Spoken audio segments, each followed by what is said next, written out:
ដើម្បីអបអរសាទរទិវាអន្តរជាតិនៃគ្រួសារយើងខ្ញុំសូមរំលឹកនៅកម្មវិធីពិចារណាឡើងវិញអំពីការថែទាំកុមាររបស់អង្គការជីវិតនៅកម្ពុជា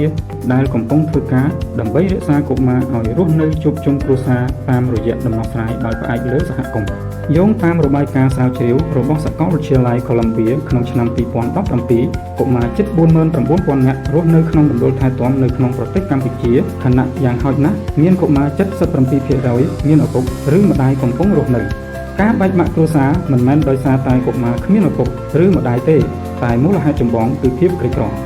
យើងជួយកុមារឲ្យត្រឡប់ទៅរស់នៅក្នុងគ្រួសារវិញដោយបង្កើតផែនការសមាហរណកម្មនិងការគាំទ្រការត្រឡប់ទៅគ្រួសារវិញរបស់ពួកគេយើងក៏ជួយគាំទ្រមណ្ឌលថែទាំឲ្យផ្លាស់ប្ដូរទៅរកការថែទាំតាមបែបសហគមន៍វិញយើងបានជួយកុមារជាច្រើននាក់ឲ្យត្រឡប់ទៅរស់នៅជាមួយគ្រួសាររបស់ពួកគេវិញយើងបានបណ្ដុះបណ្ដាលបុគ្គលិកសង្គមនិងពង្រឹងប្រព័ន្ធកិច្ចការពារកុមារកុំឲ្យបែកចេញពីគ្រួសារប្រសិនជាមិនចាំបាច់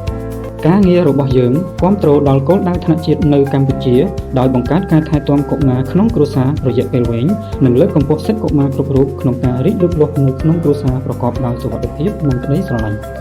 សូមពិចារណាឡើងវិញអំពីការថែទាំព្រោះកុមារគ្រប់រូបគួរទទួលបានការចិញ្ចឹមបីបាច់ក្នុងគ្រួសារហើយមណ្ឌលថែទាំគួរតែជាជម្រើសចុងក្រោយបង្អស់និងបណ្ដោះអាសន្នតែប៉ុណ្ណោះ